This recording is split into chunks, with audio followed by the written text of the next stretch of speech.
This is the house where Bertrand Gautherot lives, the maker of our most favourite champagne in the whole of, well, Champagne. That's his dog. And those are his incredibly happy chickens. And this is Bertrand. Bertrand and all his animals have the great good fortune to live and work on a completely biodynamic farm. Bertrand is so happy he does impromptu dances in the vineyards. Here he is telling us about how his teenage children help with chores around the farm. Well, it's good to get money, so they can help me in the vineyards, and they can sell their eggs and cut the grass in the garden of their grandfather, etc. Such is the power of biodynamics. Bertrand farms in the Aube region of Champagne, mainly known for growing Pinot, although according to him, Chardonnay actually does much better here.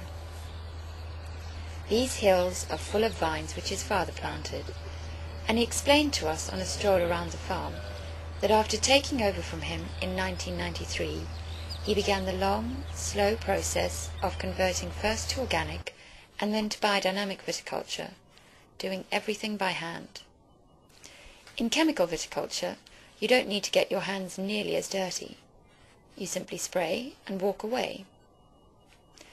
Farming biodynamically is a completely different approach, which is all about creating a thriving ecosystem where the plant, the soil, the dog, the cow, and the chickens are all part of a happy, healthy, mutually sustainable environment where the farmer is so engaged he would not dream of nuking his vineyards. We think the results are blindingly obvious in the sheer quality of the fruit. But what is just as wonderful is the aura of joy and contentment that hangs over his whole farm.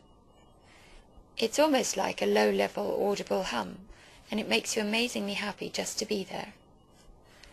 We appreciate that all of you won't necessarily have the chance to experience this, but that is the great joy of wines like his. You can buy a bottle and capture a little bit of it. And we're not just saying that because we sell his wines. That is what we truly believe. We climbed higher, and Bertrand gave us an impromptu demonstration of soil types in the earth. These are mainly Kimmeridgian clay, exactly what is found in Chablis, not too far away, and what you can see here. It's very easy for vine roots to burrow down through this, which is great.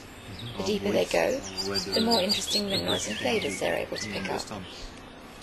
Not surprising, then, he describes his utterly wonderful Blanc de Blanc champagne as being like Chablis with bubbles. A completely accurate description, we thought. There are also layers of a soil type called Portlandia, and these are slightly more suited to Pinot Noir, which is what he makes what is undoubtedly our favourite rosé champagne from. This, too, is rather more like a fabulous light red with bubbles than anything else. Bertrand then explained the difference between his two Chardonnay vineyards. But this one is more open to the sun and to the wind. So the harvest is 4 days before this one. And this one looks at more at the west, and with forest around, and with my cow in the bottom, etc. We then climbed higher still to the Pinot vineyard, and he told us why the fruit has to be so immaculate. After it's like tea or tisane.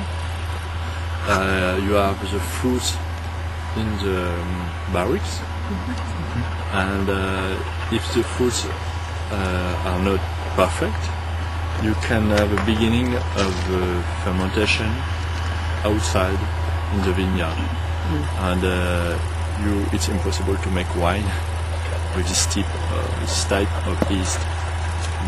So it's very important to be perfect, and you can work in your barrels without SO2, sulfur dioxide.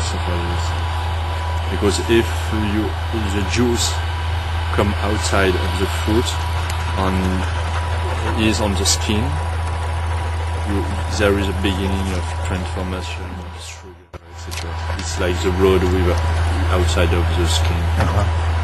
It's not very good. Thank you, Bertrand, for your incredible farm and your extraordinary wines. You make us very happy.